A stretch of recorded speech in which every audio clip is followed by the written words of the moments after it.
سلامونه وخت مو په خیر درنو لیدونکو په دې هیله چې روغ او جوړ به یاستئ د رڼا ټلویزیون څخه د کاروان خپرونه زمینه اکبري ستاسو په درنه چوپړ کې یم.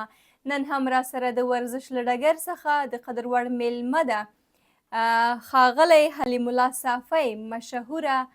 او پیژندل شوی په ریل کومانډو باندې ده چې تازه په تازه باندې افغانستان ته راغلی خپل اصلي ټاټوبي ته. نو تاسو به ویډیوګانې د دوی فعالیتونه کوم ورزشي کړنې چې دي تاسو به ورسره اشنا یاستئ که نه یاست اشنا خپرونه تر پایه وګورئ تر څو چې تاسو د حلیم الله صافي یا هم ریل کومانډو سره اشنا سئ. سلامونه ښاغلی کومانډو وخت مو په خیر. وعلیکم سلام مننه. ښاغلی کومانډو درته ووایم که حلیم الله صافی درته ووایم په کوم نوم باندې راحته یې؟ بس په دواړو خوشحالېږم خو خلک مې په سوشل میډیا د لارې په کمانډو باندې پیژني نو په دغه ووایي ډېر بهتر دی. ښه ډېر ښه. په پیل کې خو تاسو ته ښه راغلاست وایم ګران افغانستان ته ستاسو خپل اصلي ټاټوبي ته.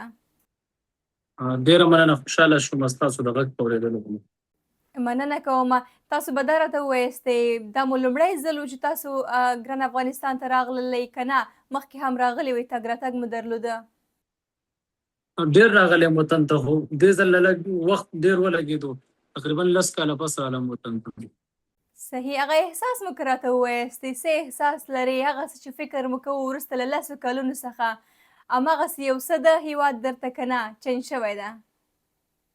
او بس ماشاءالله اوس خو حالات ډېر برابر دي ډېر ښایسته او ډېر خوشحاله شوم خپل وطن کې چې امن یې نما دغه روزګار یې نما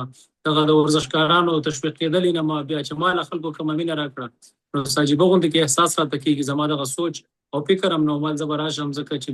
د وطن حالات به څنګه وي روزګار به څنګه نو ماشاءالله هر څه برابر او ډېر زیات خوشحاله یم او ډېر عجیبه احساسات راته کېږي. ډېر ښه.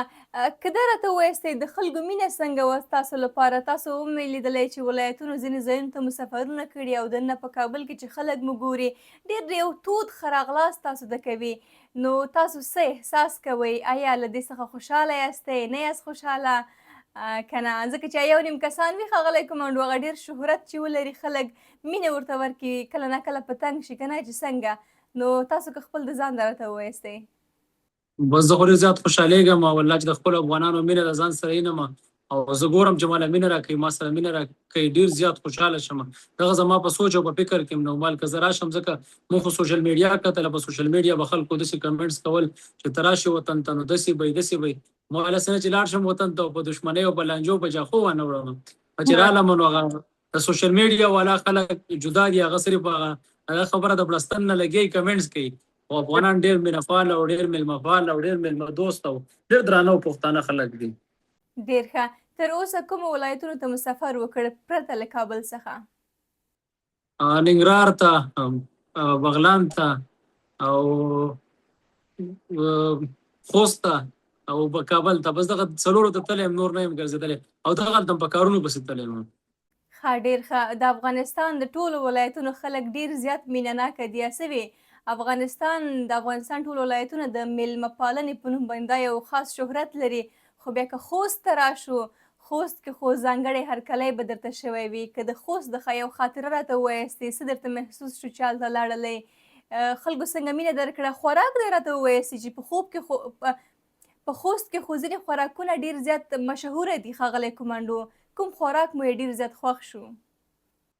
د خوست خو ښکاره خبره دغه ده چې کوم تاسو ته څنګه پته ده نور کله چې به کرکټ کېدو نو هغه به په کابل یا په نورو ولایتونو کې کېدو نو د میلمستیا د وجې نه یا دغه خلکو د عزت او د دروندوالي د وجې نه د کرکټ چې دغه کومه شپږیزه ده دا یې هم هلته وړله نو ما ویل چې یاره په دې خوست کې به داسې څه چې دا خلک هلته روان دي د خوست په خلکو کې یو شی زما نوټ کړو چې کله ستا سره میلاویږي ستا سره روغ بړ کوي او کله ستا له غاړه درکوي یا ستا سره سلام کوي نو ته به وایې که دا زما د 20 کالو ملګری دی ډېر د وخت نه پېژنم یا د سکول او یا د مدرسې او یا د ماشومتوب ملګری دی که هغه بوډا دی که هغه ځوان دی او که هغه ماشوم دی چې څومره خلک دي هغه به ستا سره داسې ملاقات کوي او داسې به درسره میلاویږي ته به وایې که زه د ډېر وخت نه پېژنم موږ خو په سوشل میډیا هر سړی موږ سره داسې سلام کوي خو ما د هغې وخت مینه داسې وکړه چې لکه دلته زه پیدا شوی یم یا دلته ما خاپوړې کړي یا زه دلته راغړ شوی یم او خوراکونه خو وطن کې ماشاءالله هر ځای خوراکونه ښایسته دي خو هلته یو شیز و هغې په هغه وریجو کې پخوي او سوچو غوړي پکې واچوي لنډۍ ورته وایي که څه ورته وایي خو لنډکۍ ورته ډنډکې هغه د هغې ډېر زیات زما خوښ هم شو او ډېر مشهور هم دی. ښه مېلمه چې لاړ شي نو هغې له هغې هغه کوي. بیا د دې ډنډکي خوند څنګه و؟ خوند یې درکړه؟ زما په ژوند کې اولنی ځل و چې ما دغه خوړونو په ما خو ډېر ښه لګېدو، ډېر خوند یې راکړو او موږ خو ورزشکاران یو نو سوچه غوړي او بیا دغه کورنۍ وریجې او بیا پکې ماسته نو دغه په ما ډېر ښه لګېدو، ډېر خوند یې راکړو او چې بیا خوست ته ځم انشاءالله نو ملګرو ته به وایم چې دغه رال تیار کړئ. خی تاسو خوش نصیبه یاستئ هغه د خوست د ډنډکي څخه برخمن شوئ او دا زما هم په زړه کې هسې یو ارمان غوندې ده چې زه کله هم خوست ته لاړه شم قسمت وي نو د ډنډکي نوم مې ډېر اورېدلی، ویډیوګانې عکسونه مې ډېر کتلي دي، دا د خوند تعریفونه مې هم ډېر اورېدلي دي خو خوړلی مې نه ده. نو که قسمت و زه یو ځل خوست ته به د ډنډکي لپاره حتما ځمه. نو تاسو به دا راته ووایستئ ښاغلی کومنډو نو خلکو په ذهن کې به په پیل کې دغسې یو څه راغلی وي چې دا څنګه د اصلي نوم حلیم الله صافی او مشهور په ریل کومنډو، د دې نوم په هکله به مو که لږ ووایستې دا ریل کومنډو نوم چا در باندې کېښود؟ بس دا خو سوشل میډیا دا کله هم چې زه خپل فیلډ ته رالم ګیم ته زما دا ډېر زیات خوښ و او زما دغه ارمان هم و چې یاره زه خپل د کوم نوم چې په ما د مور او پلار یې ایښودی د دې نه علاوه زه داسې څه خدمت یا داسې څه کار وکړم چې ما خلک په بل نوم وپېژني او هغه نوم ښه یا ښه ورزشکار یا خو بیا چې به کله ما څه کول نو ما به خلکو آواز کوو د کور خلکو هم چې کله به ما کار کوو نو ما ته به ویل یاره وایي ته خو کمانډو یې په کار دی ته خو ټرېننګ کوې چې تا که چېرته به مې اوبه راوړلې وایي ته 2 ټپکې راوړه، که چېرته به مې لرګي وړو نو وایي ته 2 ویسه، که چېرته به چا ګنټه تمرین کوو نو وایي ته 2 وکړه. خو د یو سړي په ځای چې چا به یو کار کوو نو ما به ډبل کول نو په دغه وجه باندې د کور نه دغه نوم په ما باندې دغه شو. بیا ورو ورو بازار کې بیا کلي کې بیا خور شو. اوس الحمدلله زه به ډېر زیات خوشحاله یم په دې ډېر فخر کوم چې زه افغان یم او بیا زما د نوم سره افغان کمانډو خلک وایي او په ټوله نړۍ کې ما خلک پېژني. ډېر خوشحاله یم. تاسو یو ډېر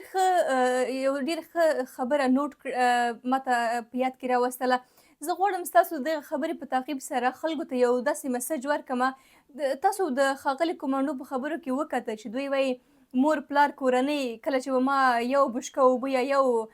کوزه اوبه راوړلې نو هغوی به ویل ته 2 کوزې اوبه راوړه یا 2 بشکې اوبه راوړه ځکه چې ته خو کمانډو یې ته تکړه یې. نو د دوی په ذهن کې دغه یو مثبته انګیزه دغې خبرې ورته ورکړې چې دا نن ورځ ریل کومانډو خپل ځان ته وایي او ماشاءالله هماغسې پیاوړتیا تکړهوالی لري او تکړه ورزشکار ده. نو که تاسو هم خپل په ماشومانو باندې مثبت غږ وکړئ یو مثبت نوم پرې کېږدئ نه منفي نو تاسو که له ماشومتوب څخه خپل ماشومانو ته هغه اعتماد به نفس هغه زړورتیا کانفیډنس دوی ته ورکړئ نو له دوی څخه په راتلونکي کې یو ډېر تکړه ځوان یا ډېر تکړه پیغله جوړیږي. نو که تاسو له ماشومتوب څخه د دوی هغه اعتماد به نفس یا منفي انرژي ورته ورکړئ منفي نوم پرې کېږدئ نو هغه هماغسې منفي لویږي بې جرأته وي بې زړه وي. نو مننه کوم ښاغلی کومنډو ډېرې ښکلې خبرې مو وکړلې. که دا راته ووایستئ په پښتونخوا کې هلته چې کله وئ د هغه ځای توپیر والی او هلته راحته وئ او که اوس مهال په وطن کې راحته یاستئ؟ بس هلته خو ما دغه خبره بار بار په سوشل میډیا کړې وه چې هغه ځای خلک ډېر زیات درانه او پښتانه د کوزې پښتونخوا خلکو موږ له ډېر عزت راکړی موږ ته ډېر زیات په دروند نظر کتلې موږ له په خپله سینه کې ځای راکلی. کله هم چې کوم ځای کې ماته مشکل راغلی هغه ځایګي پښتانه چې کوم دیر کې موږ پاتې کېدو یا ملکنډ کې یا کوزه پښتونخوا کې ماته یې ویلي دي چې یاره ته هېڅ ټینشن مه راته دلته زموږ میلمه یې ته مسافر یې موږ ستا هر قسمه خدمت کوو. خو ماته د غونډو نه غټه ایشو او مسله صرف او صرف دا وه ما په سوشل میډیا په هر یو چینل په خپل چینلو باندې هم او نور چاله چې هم ما انټرویو کړې نو موږ غوښتل چې یاره موږ د ملک دپاره د وطن دپاره د پښتنو دپاره د افغانانو دپاره داسې یو نوم یا داسې څه ګټې راوړو چې هغه په نړیواله سطح باندې یا په انټرنیشنل سطح باندې نو هغې دپاره موږ ته زمینه نه برابرېدله ځکه موږ په هغه وطن کې مهاجر و مهاجر یا د بل ملک خلک نشي کولی چې په پردي هېواد کې هغه په انټرنیشنل یا په نیشنل سطح باندې ولوبېږي ځکه د هر ملک خپله یو پالیسي د هغې آیډي کارډ د هغې پاسپورټ د هغې ویزه ته د پکار نو په هغه وطن کې د ما سره دغه نه نور عوامو زموږ سره ډېر ښه سلوک او ډېره مینه موږ له راکړې ده ډېر زیات یې سپورټ کړی یم کوم ځای کې ته چې به څوک نه شو تللی زه به هلته په دې بوتلم چې یاره دا مسافر دی میلمه دی افغانی دی خیر دی جوړلی دا را نه شي چې دا دلته مسافر دی او دا کار یې نه کېږي نو ما له یې کړی یا په واسطه او یا په سفر. ښه ډېر ښاغلی کومنډو که دا راته ووایستئ چې موږ ځینې ستاسو مرکې ولیدلې ویډیوګانې مو ولیدلې دننه په وطن کې په افغانستان کې اوسنۍ چارواکو تاسو ته ځینې ژمنې درکړلې چې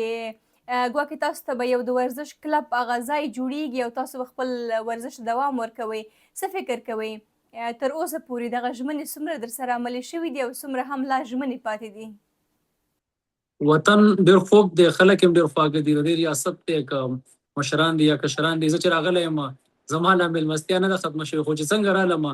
اولمپیک والا یا زمونږ چې کوم د ریاست مشران دي، وزیروال صاحب او واسق صاحب، هغوی سره زما ناسته وشوه. هغوی راته وویله چې تا کې ټیلنټ دی، ته زمونږ د وطن سرمایه یې، ته زمونږ یو اتل یې، ته زمونږ یو قهرمان یې، چې څه قسمه زمینه غواړي انشاءالله موږ به تاله درکوو. زما د نوزګرتیا د وجې نه یا زما سره وخت نشته یا زه یو ځای او بل ځای مصروفه یم، نو په دغې وجې هغه کارونه پاتې دي. نور ما ته ځینې 4-5 ځایونه دي چې ښودلي دي چې دا واله او ته پکې خپل ټریننګ سټارټ کړه، که موږ ته د کوم شي ضرورت دی چې موږ تاله هغه پوره کړو تاله وکړو. خو زه وایم چې اول وطن کې لږ وګرځم، د وطن نه خوند والم، ځکه که بیا ورزش ته راشم، بیا تمرین ته راشم یا بیا خپل کلب خلاص کړم، نو بیا به هغې له وخت ورکوم، بیا به د ګرځېدو موقع زما سره نه وي. نو کوشش کوم چې د کوم ځایونو کې زما ښه ملګري دي او غواړي چې یاره هلته زه ما وغواړي چې زه خواله لاړ شم، نو انشاءالله نور مشرانو راسره دغه خبره کړې ده او سینې راته ټپولې ده او راته ویلي دي چې موږ در سره تر د اخره پورې ولاړ یو، که ته په انټرنیشنل سطح یا په نیشنل سطح یا د ورلډ په سطح باندې ته لوبېږي یا واړه لوبې، نو بالکل موږ نه یو وروسته ستانه. یوازې دا نه چې په سوشل میډیا داسې راغلي او ځانګړي ما سره ناست دي چې دا موږ د میډیا دپاره ته نه وایو، که ته وایې چې یاره زه داسې کوم بالکل موږ ستا سره په هره لاره وځو، انشاءالله ستا سره موږ ودرېږو. نو کلبونو دپاره هم راته دلته په ننګرهار کې هم او په کابل کې هم 2-3 ځایونه ښودلي انشاءالله، چې کله زه د خپلو نورو چکرو یا د وطن د ګرځېدو نه یا د مېلمستیا نه وزګار شم د خیره سره، په هغې به راځم انشاءالله کار به کوم. صحیح. تاسو ویل چې زه د چکرو څخه را وزګاره شم وروسته له هغه نه، اوس مهال تاسو په کوم ولایت کې اوسېږئ؟ اوس خو زه ننګرهار ته راغلی وم، دلته یو څه مدرسه ده، ما ویل هغې دپاره به یو ویډیو ریکارډ کړم او پرون خپلو کې یو کس وفات شوی نو هغې له راغلی یم، انشاءالله بیا ځم کابل ته. صحیح. ستاسو پرېکړه څه ده ښاغلی کمانډو، که وغواړئ ورزشي کلب جوړ کړئ، په کوم ولایت کې یا په کوم ځای کې تصمیم لرئ چې جوړ یې کړئ؟ د ټول افغانستان په ما باندې حق دی او زه د افغانستان بچی یم او زه غواړم چې یاره زه ټول وطن ته ګټه ورکړم، ټول افغانانو ته ګټه ورکړم، که په افغانستان کې دي که د افغانستان نه بهر دي چې زما نه ورته فایده. ما دغه هم هڅه کړې، کوشش کړی، که کوم خلک دلته نشته او بهر دي غواړي زما نه چې یاره ټریننګ واخلي، نو هغوی له ما انلاین د وټساپ د لارې ټریننګ ورکړی دی، ورکوم به هم انشاءالله. زما اوس دې وخت کې خو مشرانو ما ته دا ویلي دي چې کابل مین ځای دی، یو به دله موږ هلته برانچ درکړو، یو په ننګرهار کې موږ کور دی اوسېږو، نو یو به راله دلته راکړي. او زما دا سوچ دی چې زه په هر ولایت کې خپل یو برانچ خلاص کړم، ځکه زه خو اوس دې وخته پورې زه یو 4 ولایتونو ته تللی یم او زه د قسم خورم ځم چې په 4 ونو کې زه کلبونه خلاص کړم. نو افغانستان ټول ښایسته دی، خلک یې ټول ښایسته دي، زړه به دې غواړي چې په هر ځای کې زما یو کور وی، نو زموږ د کور نه مقصد زما کلب دی. نو زه کوشش کوم که په خپله نشم رسېدلی، نو څه مې وروڼه دي، څه مې شاګردان دي او څه مې ملګري دي چې کلبونه ټول په خپلو نومونو کړم انشاءالله، نو زه بیا هغه مشري کوم یو قسم ته، او ځم راځم به وایم چې یاره د افغانان په یو غټ سټیج او په یو غټه سطح باندې زه ولوبم د خیره سره. که دا راته ووایستئ چې تاسو په خپله اصلي د افغانستان د کوم ولایت څخه یاستئ؟ زه خو بیسیکلي افغانستان کې د کونړ یم، د ټول افغانستان یم. بیا ملګري په دې باندې خفه کېږي ډېر زیات او ټول افغانان خفه کېږي، خو بیا خامخا سړی د کوم ضلعې سره تعلق ساتي هغه په کار ده چې ووایي زه د کونړ یم او په کونړ کې بیا د چپې درې یم، د پیج یم. ډېر ښه ډېر ښه. ښاغلی کمانډو، په افغانستان کې دا 2 ژبې چې کوم دي، پښتو او دري ژبه، نو په دې دواړو باندې خبرې کېږي. نو ځینې داسې ځایونه هم شته چې مثلا یوازې په دري ژبه باندې هغه کسان چې کوم وي خبرې کوي، پښتو باندې نه پوهېږي یا که پوهېږي ډېر لږ پوهېږي. د داسې سره مخامخ شوي چې ته باید په دري ژبه باندې خبرې وکړې، په دري ژبه مو څنګه یاستئ، هغه پوهېږئ؟ بس راته ډېر زیات احساس وشو، لګیا یم، کوشش کوم کومو ملګرو ته چې فارسي یا دریځ دی زه ورته وایم ما ته زده کړئ، ځکه مونږ خو کوزې پښتونخوا کې پاتې شوي، نو هلته پښتو، اردو یا داسې لږ ډېر انګلیش، نو په دغه باندې پوهېږو، خو ډېر احساس راته کېږي او کوشش کوم چې زده کړم، ځکه زما داسې فیلډ دی، ځکه په هر ښار کې ټریننګ کوم نو هلته هر ژبې والا خلک وي، نو کوشش کوم چې دري، فارسي دا ورسره زده کړم چې ملګري زه په اسانه باندې پوه کړم، که هغه د سوشل میډیا د لارې او که هغه هلته په کلبونو کې یا چېرته کوم ښار کې زه پاتې کېږم یا هلته پکار ده، ډېره ضروري ده ورسره دري ضروري ده چې سړی زده کړي او زه کوشش کوم چې زده کړم. ډېر ښه. نو بیا هغه د ژبې څه وې، د هرې ژبې زده کول یو سخته پروسه باید هغه مخکې ویسي، وروسته له هغه نه یې زده کړې، که نه؟ نو دري ژبه ستا په نظر باندې څومره چې د کسانو سره خبرې کړي دي، تګ راتګ درته اسانه ښکاره شوه که نه ډېره مشکله ښکاره شوه؟ اسانه راته ښکاري چې څوک څه وایي ډېر پرې پوهېږم الحمدلله، او بس په خپله ویلو کې راته لږ مشکل دی، انشاءالله د وخت سره چې ملګرو سره پاتې شم بیا به د خیره سره انشاءالله په خپله هم وایم. صحیح. هلته بیا یوازې تللي یاستئ خپل د ورونو سره؟ ما ستاسو فکر کوم ورونه مو دي که مو شاګردان دي؟ که دا م راته ووایاستئ یوازې دوی سره تللي که نه کورنۍ ټول تللي یاست؟ موږ وطن ته ټوله کورنۍ راغلې چې څومره زموږ خاندان او څومره زموږ فامیل ټول وطن ته په یو ځای زما سره راغلل. ښه، ډېر ښه، ډېر ښه. که دا راته ووایاستئ په پیل کې دغه کوم ورزش چې تاسو پیل کړ د دې په هکله لږ معلومات موږ ته راکړئ. څنګه مو پیل کړی؟ اوس که موږ او تاسو وګورو که یو ځوان یا یو پیغله وغواړي یو کار پیل کړي نو هغه څه وي؟ په اول کې یو رقم زړه نازړه وي انسان چې زه دا کار پیل کړم، آیا زه به وکولی شم که ونه کولی شم؟ او که وکولی شم آیا زه به وکولی شم په دې کې پرمختګ وکړم که نه؟ نو یو رقم زړه نازړه وي. که د دغې یو لنډه کیسه موږ ته وکړئ له هغه اول نه تر دې دمه چې رارسېدلي یاستئ. ونډو نه مخکې خو دغه خبره ده چې انسان له پکار دا دی چې په خپل زړه کې زړه او بدن کې دننه یو بادشاه دی، هغې ته زړه او یو مازغه دی پکار دی چې په دې کې دغه فیصله وکړي چې دا کار شروع کوم دا به زه سر ته رسوم. که سر ته نشي رسولی بیا دې نه کوي. ما د دې سره ډېرو مشکلاتو ډېرو قصو سره مخ شوی یم، حتی تر دې پورې چې ما ته کور نه هم اجازت نه و چې ته دې دا وکړې، ځکه یو څیز ته چې سړی راځي چاته به یې کتلي د هغې نه به مایوسه شوی یا به د هغې نه متاثره شوی وایي به چېرې زه هم دا کار شروع کوم.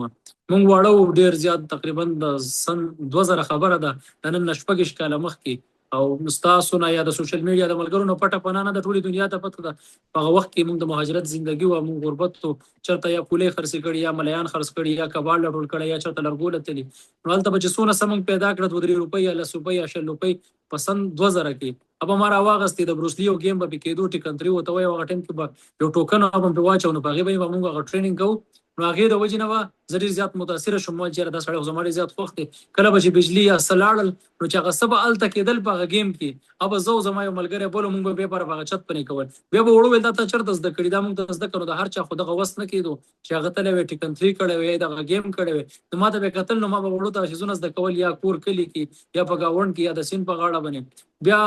ډېرو خلکو به راته ویل تا کې ډېر زیات ټیلنټ دی، ته وغواړه چېرته ته لاړ شه، ښه اکاډمۍ ته لاړ شه، ښه کلب ته لاړ شه. هغه وس زمانه کېدو نو ما به ځان سره لس اتلس هلکان ملګري کړه. ما ویل زه هم استاد یم، تاسو زما شاګردان شئ، زه ته زده کړه کوم. داسې وسایل دي چې څه زموږ سره نه وو چې لکه کم زموږ په ګیم کې لګي یا پوم لګي یا ګلوز لګي یا پنج بیک لګي یا چې نور څونه څیزونه دي هغه لګي. هغه زموږ د وس نه وو چې موږ اغوستی وی ځان له. نو موږ به داسې بغیر د هغې نه یا پخپله هم هغه څیزونه جوړ له نو موږ به هغه ټریننګ کوو. نو په هغې طریقه باندې ما خپل ټریننګ الحمدلله مخ ته بوتو. بیا راسره نور واړه پکې هم راغله. نو اوس ماشاءالله ستاسو د مخکې د 26 کاله پس دغه د کمانډو دی تاسو ته ناست یم.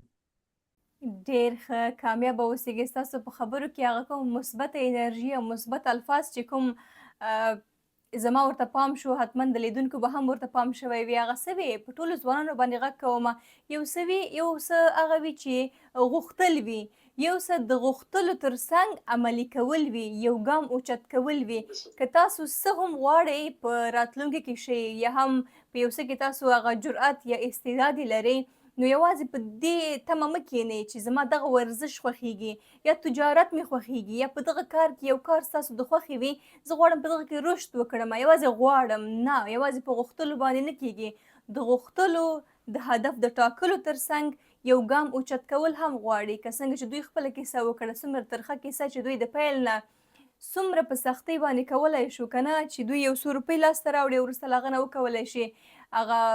پرمختګ وکړي، یو ګام اوچت کړي. که هغه ګام وړکی وي که غټ ګام وي، خو دوی خپل ګام اوچت کړ. نن ورځ دوی ریل کمانډو ده. ښه، ډېر ښه. که د مکتب له وخت څخه راته ووایاستئ ښاغلی کمانډو زده کړې مو څومره کړي دي، په کوم ځای کې مو کړي دي، تر کومې کچې؟ بس تاسو ته پته ده موږ کوزې پښتونخوا کې پاتې شوي او په کوزه پښتونخوا کې د افغانانو خپل سکولونه او زه په هغې کې وم. شپږمه پورې سبق مې چې کوم د هغې پرایمري سکول و په هغې کې مې ویلی. بیا لیسه وه، لیسه کې بیا موږ داخله وکړله د شپږم نه اووم نه واله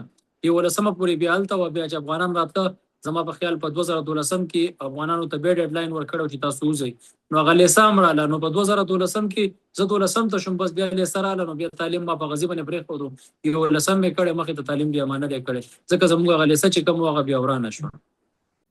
ښه، غواړئ چې په افغانستان کې خپلو زده کړو ته دوام ورکړئ او پوره یې کړئ؟ بس کوشش کوم، ارمان مې دی چې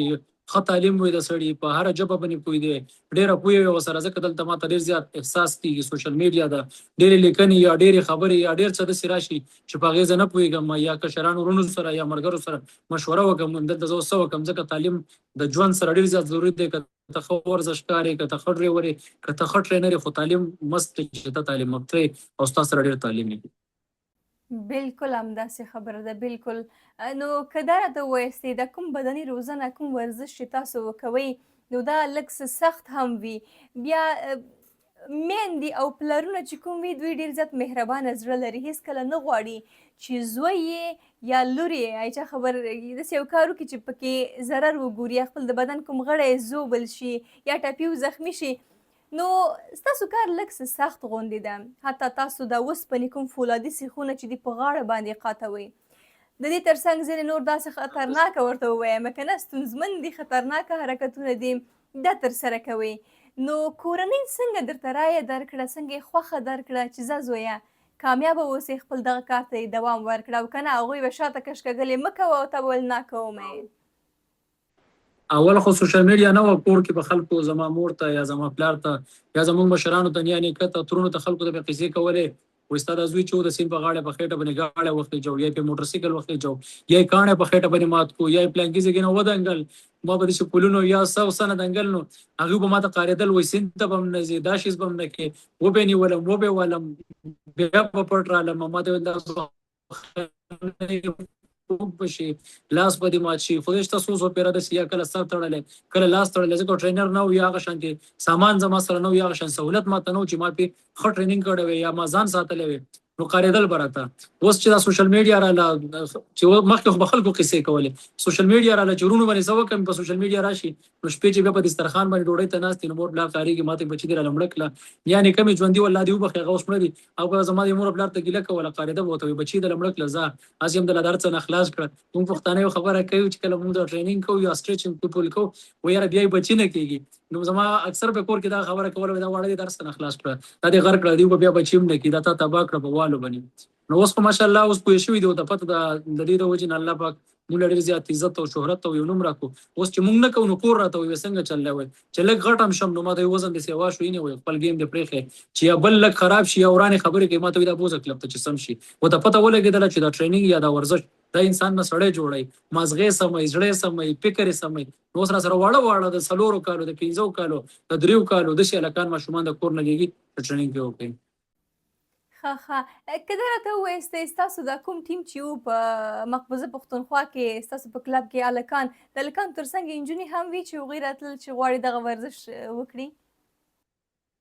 او کوزه پښتونخوا کې هلته خو داسې ډېرې زیاتې سختیانې یا پابندیانې نه وې ځکه هلته سکولونه وو زه به سکولونه تلم نو سکولونو کې ماشومانو ته هم ما ټریننګ کوو او پرایویټ سکولونه وو بیا ماشومانو جینکو ته چې کومې وړې وې لکه اول دویم دریم څلورم پنځم شپږمه پورې هغه چې کوم سکول هغه ماشومان له ما ټریننګ ورکوو او دلته خو نشته دلته خو بس صرف هلکان ټریننګ کوي ماشاءالله تکړه پلیران دي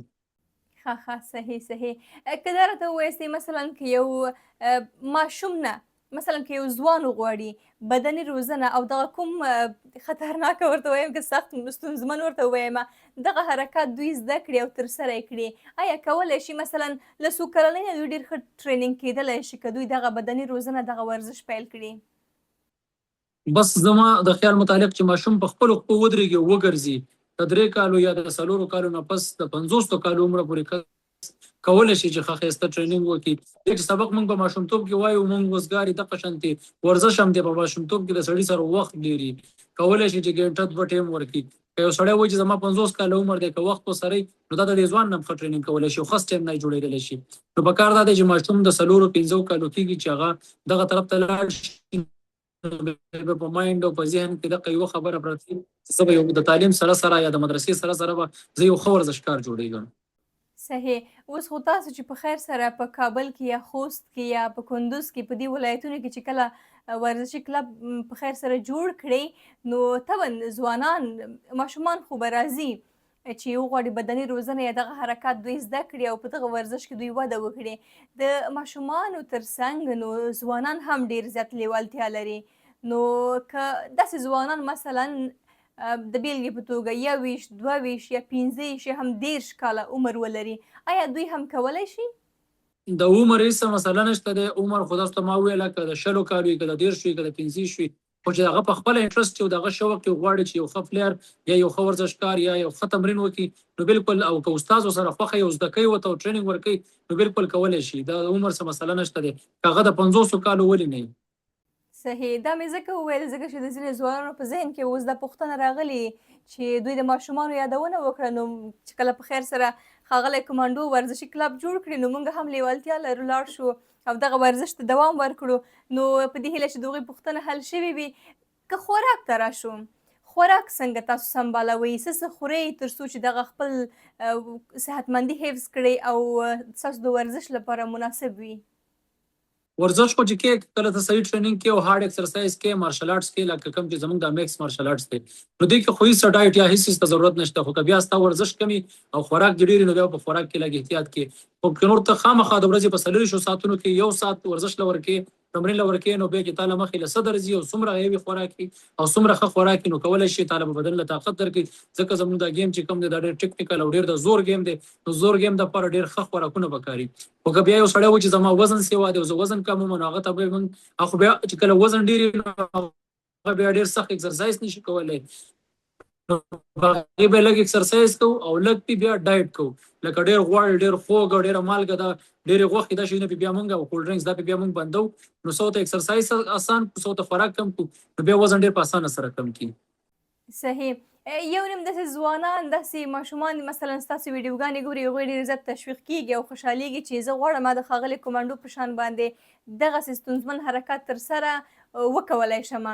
نو هغوی په کور کې یا د خپل ځان سره ستاسو ویډیوګانو په کتو سره هغوی دغه حرکات ترسره کړي. تاسو څه مشوره ورته ورکوئ؟ وکړي او که نه دوی باید یو ټرینر ته ورشي، یو استاد باید دوی ټرین کړي، دوی ته دغه روزنه ورکړي تر څو یو مناسب حرکات زده کړي او دوی ته هم ضرر ونه رسیږي. تاسو څه مشوره ورکوئ؟ یو خو ګاډ ګفټډ چیز چې انسان قدرتي یا فټ یا پکې طاقت یا غزان له خبره ده. که یو سړی هر څونه تکړه وي خو چې ډرایور سره نه هغه د ګاډي چل نشي زده کولی نو دې لپاره ټریننګ پکار دی. تا له یو استاد پکار دی چې تا په هغې پوه کړي. که ته کور کې چابي راولې او ګاډي ته کښېنې وایي چې یاره زه ګاډه چلوم نو تا به یا سوګوالي یا به دې ځان خوږ کړی یا به دې څه څیز له دغه شانتې زموږ دا ګیم چې کوم دی دا خطرناک دی دا رسکي دی دا په خپله نه کېږي. که څوک په خپله کوي یا به ځان خوږ کړي یا به ځان ته څه نقصان ورسوي کېدای شي زموږ نه یې ښه وکړي خو دې کې ډېر ځینې څیزونه داسې دي چې هغه ډېر زیات رسکي دي یا ګیم داسې دی چې ډېر په مړه خېټه باندې یا ډېر په ناره باندې ته نشي کولی او تا له بیا نور هم سایډ افیکټ وي تا له نور نقصانونه ډېر زیات درکوي یا تا ډېرې اوبه څښلي یا د ګیم نه پس ډېرې اوبه څښل. نو زه هغه ځوانانو ته هغه کشرانو ته دغه میسج ورکوم نن سبا خو ماشاءالله یوټیوب شته سوشل میډیا شته دې دپاره خیر دی که تاسو ګورئ هر څه تاسو په خپله په ګوګل هم سرچ کولی شئ په یوټیوب هم شئ نو هغې کې خیر دی اول معلومات کوئ بیا کوئ خو ځینې څیزونه داسې دي چې دا په ګوګل او په یوټیوب کې هم نشته نو هغه صرف او صرف مونږ کوو. نو که زمونږ څیزونه تاسو کوئ نو هغې دپاره تاسو باقاعده زده کړه وکړئ شاګردي وکړئ انشاءالله او ډېر زر او ډېر په اسانه طریقه به ورته مونږ ښیو. وخت پې مونږ ډېر زیات نه نیسو خو دا دی چې په خپله که کوئ نو بیا به ورته نقصان او تاوان رسوي. صحیح صحیح. نو مخکې مو د هیوادوالو د مینې د محبت هغه کیسې وکړلې نو که دم ګډۍ ستاسو په ذهن کې یو پیغام یا کومه وینا وي چې هیوادوالو ته یې ورکړئ نو هغه به څه وي؟ بس هیوادوالو ته هر کله زما دغه یو میسج چې دا سوشل میډیا ډېر ښه هتیار دی دا ډېر په ښه طریقه باندې استعمال کوي او ځینې لکه زه دا دی نن ستاسو د مخکې ناست یم او هر سړی زه وایم ډېر خلک زما سره مینه کوي زه په ډېرې زیات خوشحاله یم خپل افغانان سره مینه کوي دا ما کې ټیلنټ شته زما نه تکړه تکړه خلک په وطن کې شته او ډېر قابل قدر دي خو هغوی د سوشل میډیا استعمال نه کوي او که کوي نو یا به ډېر په غلطه طریقه باندې کوي چېرته چاته کمنټس کړي یا چاته بدماشي کړي یا چاته دمکیانې ورکړي. که تاسو کې کم ټیلنټ دی یا کم صلاحیت دی او دا تاسو راوالئ او سوشل میډیا له ورکړئ او خپل صلاحیت دغلته وښایئ انشاءالله نو تاسو به په نړۍ کې یو ډېر ښه ستوری یا په خپل وطن کې یا په خپل هیواد کې یا په خپل کلي یا په خپل ښار کې یو ډېر ښه سټار ښکاره شي. دغه به صحیح طریقه سره استعمال کړئ. دغه ژوند چې کوم دی دا ډېر زیات لنډ دی ډېر زیات کم دی. زه هم دا د مینې محبت دپاره هم کم دی. زه هم چېرې په دې کې مینه وکړئ که ډېر زیات شي نو 50-50 کاله وي. بالکل همداسې ده. که په لنډو ټکو کې که په لنډو الفاظو کې په دې وروستیو کې تاسو دغه راته ووایاستئ چې تاسو کوم حرکات ترسره کولی شئ کوم حرکات ډېر ښه ترسره کولی شئ او ډېر داسې مضبوط حرکات وي؟ بس اوس د غونډو نه خطرناک سټنټونه خو دا دي چې زه په خېټه باندې ګاډه خېږم یا ټیکټر یا ګاډی یا دلته سیخ کو کړی یا په خوله باندې سیخ کو کړی بل د غونډو نه غټه خبره ده زه به ډېر زیات خوشحاله یم زه الحمدلله یو ښه ټرینر یم هلته مې هم شپږ وزره شاګردان د غونډو نه غټه خبره دا ده یو سړي ته ډېر څه زده وي خو بل ته یې نشي ښودلی نو الحمدلله په ما کې دا صلاحیت شته چې یو هلک زما لاسته راشي یو شاګرد نو چې بل ځای کې په 10 کاله کې څه نشي زده کولی انشاءالله زه ورته په 2 یا په 3 میاشتو کې څه زده کوم صحیح ډیره مننه کوم ښاغلی درنو کومانډو د وخت قدرمنو راکولو لیدونکو څخه مو ستاسو څخه هم ښه وخت نړۍ مننه ولرئ. کوم چې زموږ خپرونه مو تاسو تر هم دې مننه ډېره دمه مننه الله وکتله پامان په دې هیله چې د ښاغلي کومانډو څخه هغه ځوانان چې په تمه ول څه زده کړي څه پوښتنې په ذهن کې وي هغه پوښتنې مو حل شوي اوسیږي تر یو بلې خپرونې ښه وخت ښې چارې